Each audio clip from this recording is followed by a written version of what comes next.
Hey there. I opted to actually complete my leadership blog for week two discussion via video for the reason of attempting to improve my communication skills via presenting or capturing my responses via video. So for this week's discussion, Jahi's story invoked a feeling of sadness for the family and for the child. A benign surgical procedure that resulted in a child's life taking a tragic turn. The family seemed to be placed in a position, from my perception, of anger, resentment, and distrust towards the healthcare organization that caused harm to their child. A legal battle then ensued on the issue of suspending life support, with the family disagreeing with what the medical team assessment and determination of their child being brain dead and the desire to retract care. The two core values that I selected after completing the core values questionnaire for this module were family and wisdom. Taking into consideration these two values, it potentially could influence my perspective of this situation or similar situations of wanting to do what was right medically, but also wanting to support and advocate for the family and their wishes. The Code of Ethics for nurses emphasizes the need for the nurse to promote, advocate for, and strive to protect the health, safety, and rights of the patient. This was extracted from Grohar, Murray, and Langhan 2015, which is our text for this program. The core values of the interdisciplinary team could potentially influence providers to look at the scientific numbers and push for justice of the patient. They may even interpret the desire of the family to continue care as weakness or lack of understanding, or potentially even inappropriate grieving mechanisms that would encourage the patient or the patient family not to want to retract medical intervention.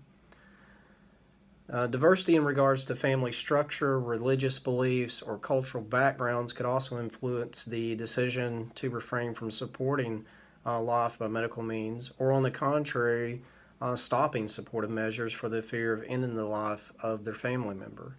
The belief in a higher power and the ability to heal or reverse the state of illness could also influence the family to resist termination of efforts as well.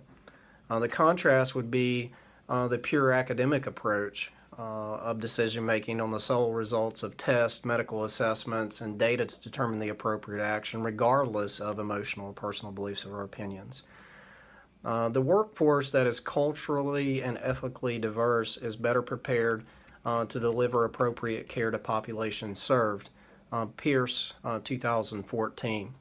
According to Pierce, this can be achieved by hiring healthcare professionals that align with the ethnic groups and cultures of the patient populations that an organization serves. Two of the AONE nurse executive competencies that might be challenged when values serve as the basis for making decisions could be communication and relationship building as it relates to shared decision making and effective communication with patients and their wishes or desires, as well as shared decision making and effective communication and professionalism as it relates to personal and professional accountability and ethics. Two ANA scope of practice standards that potentially could be a challenge would be Provision 1, which relates to practices with compassion and respect for the inherent dignity, worth, and unique attributes of every person. So trying to meet the needs or expectations of the patient or the patient family member. Their interpretation of what that means may be in contrast to what the medical team's perspective is from the state that the patient may be in. And Provision 8 collaborates with other healthcare professionals to protect human rights. Sometimes as nurses we find ourselves in situations where we may disagree with the decision that's being made by a healthcare provider, and it's our job and role to advocate for that change or to re-explore why we're making those decisions from a clinical basis. Sound ethical decision making requires the respect and open exchange of views between and among all individuals with relevant interests. Taking a stand on important ethical issues without compromising personal values is a moral obligation of every nurse. This came from Grohar, Murray, and Langdon, 2015. I appreciate your time and wish everyone the best of luck. Look forward to hearing your comments.